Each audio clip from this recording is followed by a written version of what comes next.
Welcome back to The Breakdown with me, NLW. It's a daily podcast on macro, Bitcoin, and the big picture power shifts remaking our world. The Breakdown is sponsored by Nexo.io, Abra, and FTX, and produced and distributed by CoinDesk. What's going on, guys? It is Sunday, January 2nd, 2022. Welcome to the new year. You've survived 2021. And the next 365, or I guess 4 days at this point, are laid out before you to do what you will to achieve what you want to achieve. Let's get after it. Originally, this was going to be my last end-of-year extravaganza show, but because of this ridiculous wave of COVID that is hitting everyone, I had some interviews cancel at the last minute. But I think it works out. Because something I've been feeling is that I really wanted to revisit the tagline of the show that you hear every episode. This idea that the breakdown is about big picture power shifts. That remains the dominant framework that I think in terms of. And so what I wanted to do today to kick off the new year was maybe set a framework for some of the big picture power shifts that I'm watching in 2022. Before I do that, though, a little bit of housekeeping. First of all, you'll notice that I have some new sponsors. Before I get into the new folks, I want to thank NYDIG for the 6 awesome months that we just had, where they were the sole sponsor of the show. NYDIG is one of the leading lights of the Bitcoin industry, and I have absolutely no doubt that a huge number of people are going to discover Bitcoin for the first time this year because of the infrastructure that NYDIG helped build last year. I've loved having them as a sponsor, and those guys have a permanent invite back on the show anytime they want. At the same time, it gives me huge pleasure to welcome 3 new sponsors. First up, Nexo is back as a sponsor of The Breakdown. These guys were one of my longest running sponsors before NYDIG, and I've always been thrilled to share them with you. These guys are one of the innovators in the space of helping your crypto assets and your digital assets do more work for you without you having to ever end your hodling. And that is something that we approve of mightily over here at The Breakdown. So big welcome back to Nexo as a sponsor of The Breakdown. Next, I'm thrilled to welcome Abra, a crypto investment app that makes it so much easier for people to engage with this asset class. I'm almost positive you've heard Bill Barhett, their founder, speak, including on this show before. And so it's great to have Abra join the sponsor list as well.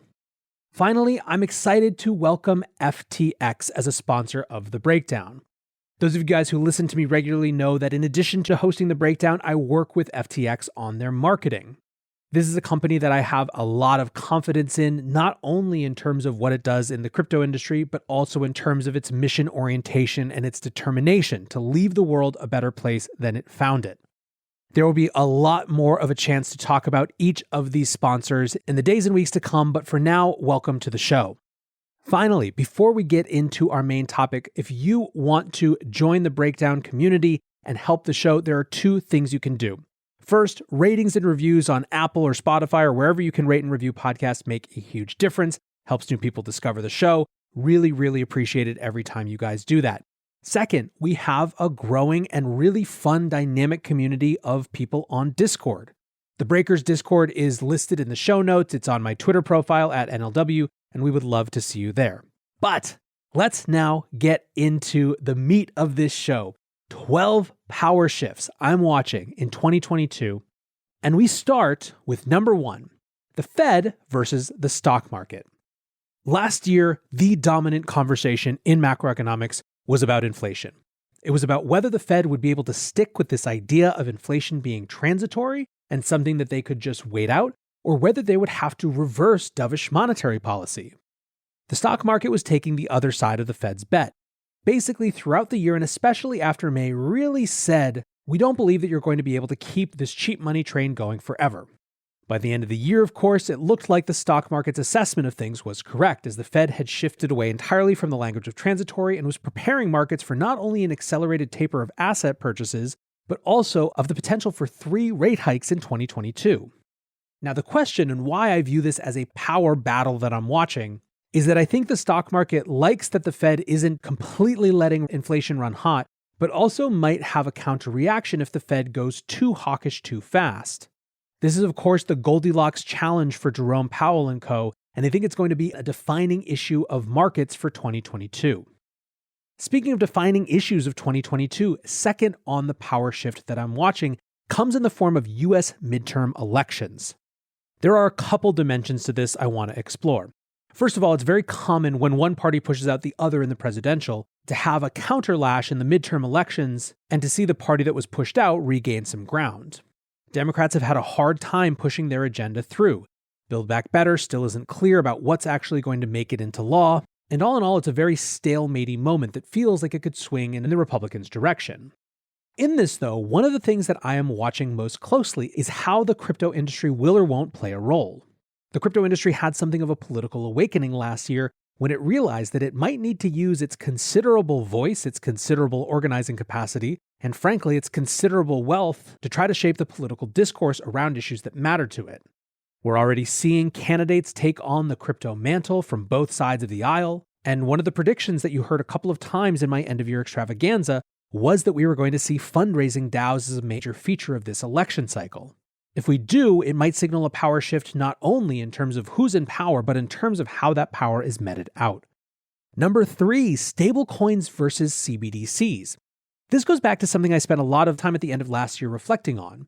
I had sort of thought that CBDCs were going to be a major point of conversation in 2021, but frankly, they weren't. All of that oxygen was sucked out of the room by stablecoins that weren't official digital fiat, but were digital representations of fiat.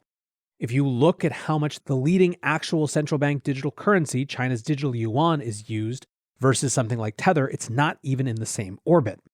We also at the end of the year saw the first battles where states that were looking to adopt different currencies other than their own were choosing between something like China's yuan versus something like USDT or another non-sovereign stablecoin.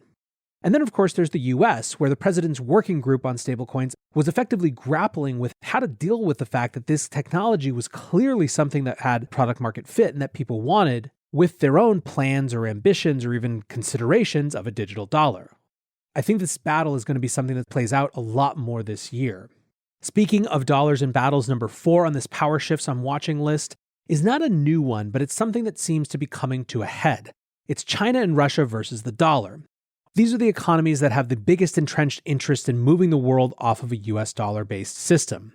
They've taken proactive actions to do that, pricing commodities in either Russian rubles or Chinese yuan, using their spheres of influence like China's Belt and Road to try to push that settlement currency, reserve currency shift away.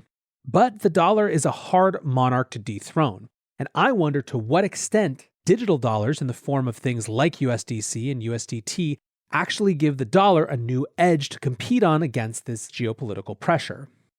I don't expect full-blown currency warfare on this front, but I do think that simmering tide of trying to get out of the dollar's orbit and sphere of influence is going to continue to accelerate. But then, of course, there is a whole other dimension to all of this monetary competition, and that is, of course, Bitcoin. Nexo is a trusted and easy-to-use crypto platform where you can buy cryptocurrencies at the touch of a button and start earning up to 17% annual interest that is paid out daily. They support all of the major assets on the market and even allow you to swap one asset for another or borrow cash against your crypto without selling it. Nearly 3 million people in over 200 countries trust Nexo with their digital assets. So whether you're just getting started or you're a seasoned pro, get the most of your crypto today with Nexo at nexo.io. Today's episode is sponsored by Abra. Join over 1 million users and conquer crypto with Abra, an all-in-one, simple, and secure app where you can trade over 110 cryptocurrencies, get 0% interest loans using your crypto as collateral, and earn interest with up to 14% APY on stablecoins and 8.15% APY on Bitcoin. Visit Abra.com or download the app from the Google Play or Apple App Store today. Abra, conquer crypto. The Breakdown is sponsored by FTX. FTX is the safe, regulated way to buy and sell Bitcoin and other digital assets. Trade crypto with up to 85% lower fees than top competitors. FTX US is also the only leading exchange that supports both Ethereum and Solana NFTs. You can trade NFTs with no gas on FTX US, and gas is subsidized when you withdraw off the platform. Help support The Breakdown and visit ftx.us today. That's ftx.us.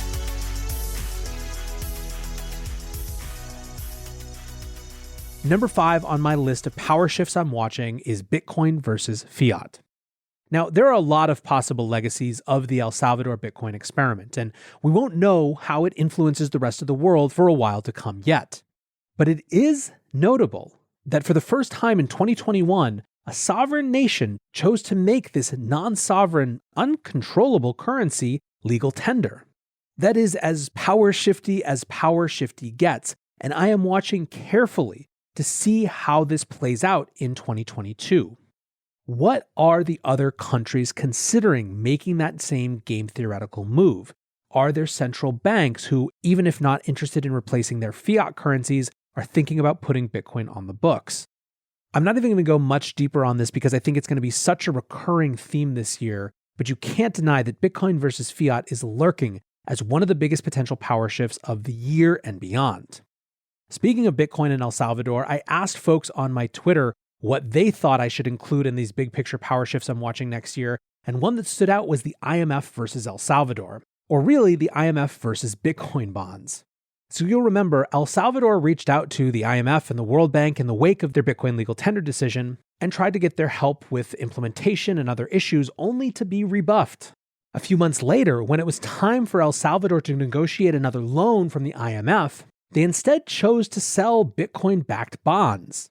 Now, there were plenty of folks who said that this was just worse than the other types of El Salvadoran debt that was available on the markets, Matt Levine notable among them. But that doesn't really matter if there's a market that's willing to give you better terms because you're invested in the same thing they're invested in, which is, of course, Bitcoin. I think the thing that matters to me from this heuristic of power shifts is that did you expect in 2022 for the IMF to have actual practical consideration for where emerging markets might turn for loans? I certainly didn't, but you better believe that's something that I'm going to be paying attention to in the year to come. So those are all big kind of macro picture things, and now we're going to transition a little bit more into the micro, into the crypto industry. And in a lot of ways, I think the way that I would frame this whole power shift idea and how it relates to the crypto industry is that, to me, Bitcoin is clearly in the role of big picture power shift. It is having a disruptive effect right now in the markets, in a macro landscape. You can't ignore it. Everything else going on in crypto is competing to be in a similar position. Much of it has very disruptive aspirational goals and is trying to break out of this industry subsection to have the impact in the world that it actually believes that it can have. I think even if not all those disruptions will come to be what the people invested in those ecosystems want them to be, they're still worth paying attention to from this framework of power. So number 7 on the list of shifts that I'm watching in 2022 is Bitcoin DeFi versus other DeFi. For this, I'm not using the framework of Bitcoin is DeFi because it's a permissionless decentralized currency, which I think is a reasonable argument. Instead, what I'm talking about is these sort of smart contract powered protocols and systems that create interesting, open, permissionless financial primitives. Now, already you could argue there is a Bitcoin DeFi where people are using wrapped Bitcoin as the base layer asset for DeFi systems. However, if 2021 is any indication, there's going to be a lot more attempts to have Bitcoin native DeFi in the year to come.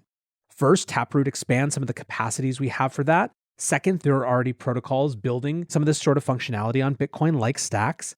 Third, you have, of course, Jack Dorsey leaving his role in Twitter. It seems in part to build exactly this sort of thing via a new division at Square. How much will the sound money monetary premium of Bitcoin attract DeFi to it once the tooling starts to become available? Speaking of DeFi, number 8 on my list of power shifts I'm watching is DeFi versus KYC. And what I mean, of course, is that if anything in the crypto space outside of stablecoins seems to be headed for a regulatory reckoning, it is, of course, DeFi. The language that politicians are using this is extremely aggressive in many cases. And really the question in some ways is whether the version of DeFi that we see that has no relationship really with the KYC AML Bank Secrecy Act regime can survive in mainstream US society, or whether it will be shunted out. Will the story of 2022 be permission DeFi where you have to KYC to use these protocols? And if that is the case, what is the value proposition outside of something like censorship resistance? There are plenty of possible answers to that, but there's certainly going to be questions that I think are forced this year. Moving to a different part of the crypto space, let's talk about NFTs for a second. I want to talk about them in 2 contexts. The first is NFTs and Web3 games, which include all the play-to-earn games and things like that, versus the traditional gaming sector. Last year, of course, was a breakout for the whole play-to-earn NFT-powered gaming movement. Axie Infinity was the poster child for this, but there were many, many others with a lot more in incubation by the end of the year. The traditional gaming space, for its part, is no big fan of NFTs. Remember when Ubisoft announced that they were going to incorporate NFTs into a title, there was so much backlash that they had to walk it back. Now, I've tried to wrap my head around it. It seems like some of it's environmental. It seems like some of it's people holding a grudge that crypto mining has made graphic cards much more expensive and harder to acquire for the last decade. But whatever the case, given how big an industry gaming is, and given how much human time is devoted to it, I think it's going to be fascinating to see how that plays out. There's also certainly a lot of investors in this space who are making a bet that this is going to be a serious area to watch. A second power shift around NFTs that I'm watching in 2022, and this is probably a little ambitious and personal, is NFTs versus record labels. And by record labels, I mean really the whole music industry complex. When I first covered NFTs on this show, it was in the context of their potential disruption to a music industry model which is largely exploitative and hugely problematic for nearly everyone except the biggest superstars in the space. It's no surprise to me that some of the earliest adopter of NFTs were in fact musicians who had lived inside this system and seen just the crazy power disequilibrium between them and their labels and the other representation that they had and the other gatekeepers they had to access in order to play around in the music space. Now they have a mechanism to go directly to their fans, to incorporate their fans in the upside of what they do, although of course we may have, speaking of regulations, some more securities consideration for what that might mean, but regardless, I think the idea that NFTs represent a fundamental potential power shift in the music industry is something that I'm not only watching but actively rooting on, and I hope sees some traction in 2022. 11th on this list of power shifts I'm watching in 2022 is DAOs versus other forms of capital formation. I've talked a lot about DAOs. It was a big subject for the end of year extravaganza. To me, they just make sense in the context of something that exists as an internet native organizing force. Now, I kind of think that 2022 is going to see a lot of, call it overcomplication in DAOs. There will be a lot of false starts and missteps and really frustrating moments of people rediscovering the problems of human coordination and discovering, or perhaps better remembering, that a token won't solve the messiness of any sort of human democratic organization. At the same time, I also think that we'll probably get some examples of extremely lightweight, hyperproductive capital formation and capital deployment DAOs that have very specific mandates, very specific goals, very few decisions, and a lot more just raw group power manifested through money. I think that could be pretty game-changing in a variety of ways, and so it's certainly something that I'm keeping an eye on and will likely end up being dragged into in some way, shape, or form. Finally, number 12, gotta close it out with Web 2 versus Web 3. One of the hallmarks of the end of 2021 was investors who had missed almost all of the crypto movement rising their heads up to try to take a dump on whatever they thought Web 3 was. Now, I don't personally feel like I'm in a position where I have to defend Web 3 against the onslaught. I do think, of course, that you have to examine people's motivations, and in the same way that perhaps you should be wary of people shilling a protocol that they own lots of, you should also be wary of people who see their livelihood being disrupted right out from under their eyes. How you weigh how those incentives play in people's opinions and where you come out between them is ultimately your own opinion, but it does feel to me like there is a confrontation coming between the models that made Web 2 work and the models that Web 3 is trying to develop. I think this one was an inevitable clash and is going to be going on in some cases within a single organization. Can Facebook, or now Meta, really be a Web 3 native company, or will it always be Web 2, looking to own and extract as much as it can, while giving lip service to the ideals of decentralization and any other principle that seems to matter for the folks who are most invested in Web 3? I don't know the answer, but I know that it's going to be a big part of 2022, and it's certainly something we're going to come back to. All right, guys, there it is. 12 power shifts I'm watching in 2022. Let me know what yours are. Come join the Discord and jump into the conversation. Hit me up on Twitter @NLW. It's going to be a fun year, and I'm glad to have you here hanging out as we dive into it. Until tomorrow, guys, be safe and take care of each other. Peace.